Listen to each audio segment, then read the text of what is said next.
Hello guys, welcome back to my YouTube channel. তো তোমাদের আজকে বলতে যে বাচ্চাদের খাওয়ানো এতটাই সহজ নয়। বাচ্চাদের খাওয়াতে গেলে তাদের সাথে খেলতে হয়, অনেক পরিশ্রম করতে হয়, তারপরে একটা বাচ্চাকে খাওয়ানো যায়। বাচ্চাদেরকে খাওয়াতে গেলে তাদের সাথে তাদের অ্যাক্টিভিটিও পূরণ করতে হয় এবং তাদের সাথে তাদের টাইমও দিতে হয়। তারা খেতে খেতে খেলবে, কথা বলবে, দুষ্টুমি করবে, এত কিছু কাজ করার পর তারপর বাচ্চাদের খাওয়া কমপ্লিট হয়। আর বাচ্চাদের যদি এক জায়গায় বসিয়ে খাওয়ানো যায় তাহলে সেটা কোনো ব্যাপারই না। যদি না খাওয়ানো যায় তো তার জন্য তাদেরকে অ্যাক্টিভিটি করাতে হবে, তাদের সাথে খেলতে হবে, তাদের সাথে তাদের মনোরঞ্জন করে ঘুরতে হবে, তারপর একটা বাচ্চার খাওয়ার কমপ্লিট হয়।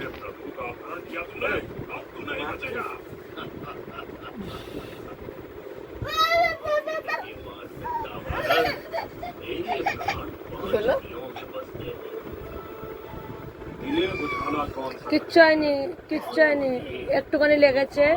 তুমি স্ট্রং বয়, তুমি স্ট্রং বয় তো।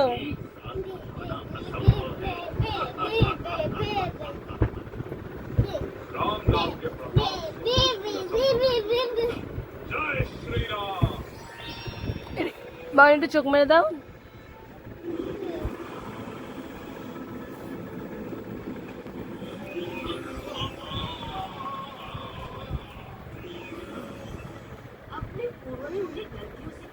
এ ভাই খাচ্ছে।